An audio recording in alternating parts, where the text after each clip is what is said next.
On today's install, we are installing the FOX Energy AC inverter. So, can't wait to get this installed. Stand by and let's see how it goes.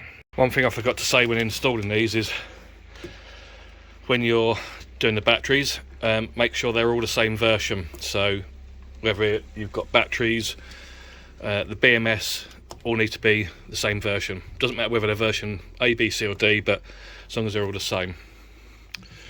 Cool, carry on. Okay, so unboxing the BMS that goes with the FOX HV 2600. So what you get in the box: spare battery leads. Okay, so you can crimp those to how you want, depending on the type of setup. Sometimes it's normally 6mm or 4mm, and then you've got your battery leads, bonding leads, and battery connection. And I'll show you that very shortly. But this is the BMS. It's again, what I said back about the batteries, it's got to be the same version as a version D. You have your battery in terminals, DC isolator. There is that bit you should only do if you've been on the FOX training, because there is a way to reset the batteries and bring them out of sleep and reset the breakers. The DC out, basically from the BMS and the batteries into the inverter. And then you have your power on and battery start should you need to, and the usual RS485 and communication leads. Notice that the dip switch is set on 0. It's set on 0 for 2 batteries, and as you add 3, 4, 5, 6, 7 batteries, the dip switch has to be changed to match the batteries. So again, with the installer's instructions, and obviously the earth bonding, which then goes from there to the inverter. And that's it. So we'll get it set up. It's a bit tight up here, but that's what the batteries look like when they're all stacked together. And there's the BMS on top. Just got to cable it all up and then we're good to go. So there we go, that's the cables prepped ready for the inverter. So apologies for the low light. So you've got your RS485s from 1 to 2, from 1 to 2, from 1 to 2, working its way up into the BMS. And then your CAN goes to your inverter. Obviously all the earth bonding will be connected, and then also to the inverter, which is critical. The DC out to the inverter, and then all your battery connection leads. So this runs in series, so the voltage ramps up. So starts off at 15 and 108 and so forth. So this system will be a 208 volt system, and that's it. And you just follow the instructions, and then we'll get the inverter mounted shortly, and then go from there. So this is the inverter, the AC version. Okay, this is a 5 kilowatt one. So quite simple. Batteries are connected there. This one you can use a meter or a CT clamp. I'm using a CT, so you have to wire that into the pins.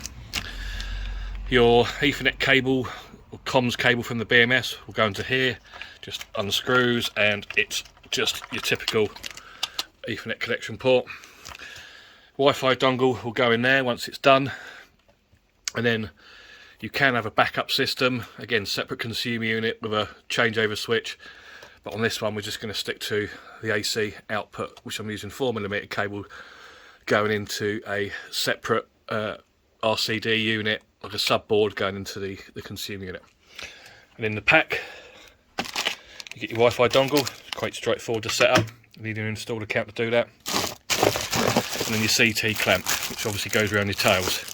It's important to know that where the arrow is there, that you face it out towards the grid for it to work. Comes in 10 metre length, gives you an extension cable as well. Might not be for what I need, so I shall probably be using an Ethernet cable with the greens and the blues twisted together and the orange and browns twisted together. And you can solder them and put a heat shrink on them, or you can crimp them. But don't use jelly crimps like OpenReach or BT or any of the others, because it doesn't give a good connection. And that's it. And then all we got all your other bits, your connections, your BMS, everything to connect there. So we'll crack on with it. And there we go. So pin 7, pin 8 done. I don't know why I leave this to the last bit. Always when I'm tired, hot, sweaty in someone's loft, but you get the idea. So you can, again, you can get away with just 1 or 2 wires, but again, it just makes sure that that tiny little bit of voltage gets to where it needs to go. So yeah, read the instructions carefully.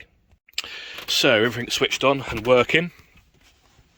So I connected up the batteries, turn the breaker on, press the power button, and as you can see, state of charge normally comes at about 50% at the factory, and then should be able to just about see that.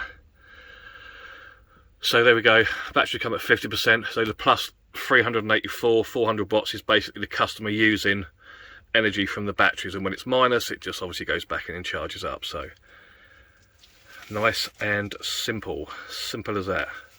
Just work your way through the menus, take your time. Now I've got the fun of doing the stick. So yeah, I'll give you a round up in a bit.